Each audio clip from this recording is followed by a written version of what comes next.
الحمد لله رب العالمين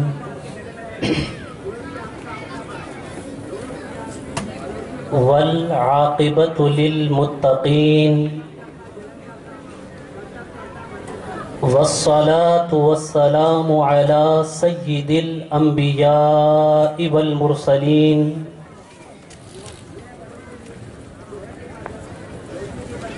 وعلى آله وأصحابه الطيبين الطاهرين أما بعد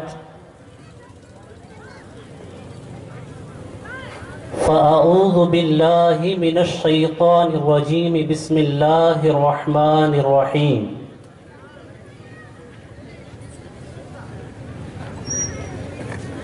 يا أيتها النفس المطمئنة ارجعي إلى ربك راضية مرضية صدق الله العظيم وصدق بلغنا رسوله النبي الأمين المتين الحبيب الكريم ونحن على ذلك لمن الشاهدين والشاكرين والحمد لله رب العالمين.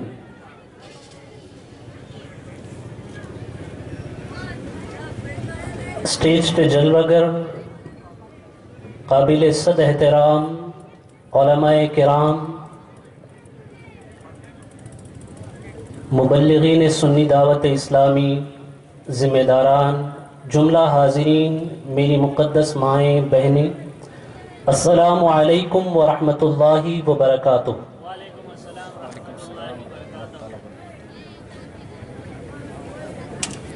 میں نے آیت پاک کے جس حصے کی تلاوت کا شرف جمیل حاصل کیا ہے، اس کے حوالے سے کچھ معروضات آپ کے گوش گزار کرنے سے قبل آئیے ہم اور آپ مل کر انتہائی ادب، انتہائی احترام، انتہائی خلوص، انتہائی لگاؤ کے ساتھ درود و سلام کا نذرانہ اپنے اس آقا و داتا کی بارگاہ میں پیش کرتے ہیں جن کی زندگی کا لمحہ لمحہ امت کی فکر، امت کی خیرخواہی اور مخلوق خدا کی بھلائی کے لیے گزرا، جو ہر وقت، ہر موڑ پر، ہر جگہ پوری کائنات کے غموں کا مداوا بھی ہے، مظلوموں کا سہارا بھی ہے۔ میں جس طریقے سے آپ کو پڑھاؤں میرے ساتھ مل کر پڑھیں۔ الصلاۃ والسلام علیک یا رسول اللہ، الصلاۃ والسلام علیک یا حبیب اللہ، الصلاۃ والسلام علیک یا نبی اللہ، الصلاۃ والسلام علیک یا نور اللہ، صلی اللہ تعالی علیہ وسلم۔ میں نے جس آیت پاک کے حصے کی تلاوت کا شرف حاصل کیا ہے، اللہ تعالیٰ اس کے حوالے سے مجھے حق کہنے، ہم سب کو حق سن کر اس پر عمل کرنے کی توفیق رفیق عطا فرمائے۔ میرے پیارے آقا صلی اللہ تعالی علیہ وسلم کے پیارے دیوانوں، اس وقت ہم اور آپ سیدنا سرکار غریب نواز رضی اللہ تعالی عنہ کی نسبت سے منعقد کیے ہوئے اس جشن بنام سنی اجتماع میں موجود ہے۔ اصل خطاب ابھی آپ کو سماعت کرنا ہے، تھوڑی دیر میں انشاءاللہ العظیم حضور قبلہ قائد محترم تشریف لائیں گے، حضرت امیر سنی دعوت اسلامی، ان کا اصل بیان آپ کو سننا ہے۔ میں ان کی تمہید ہوں، تھوڑی دیر میں آپ کے سامنے رہوں گا۔ اگر آپ کے ذوق سماع نے مجھے برداشت کیا تو انشاءاللہ العظیم کچھ باتیں جو آج بہت ضروری ہے آپ کے سامنے رکھنے کی ہم سعادت حاصل کریں گے۔ اللہ تعالیٰ کی بارگاہ میں دعا ہے کہ اللہ تعالیٰ ہمیں خالص اسی کے لیے ہر کام کرنے کی توفیق عطا فرمائے۔ میرے پیارے آقا صلی اللہ تعالی علیہ وسلم کے پیارے دیوانوں، آج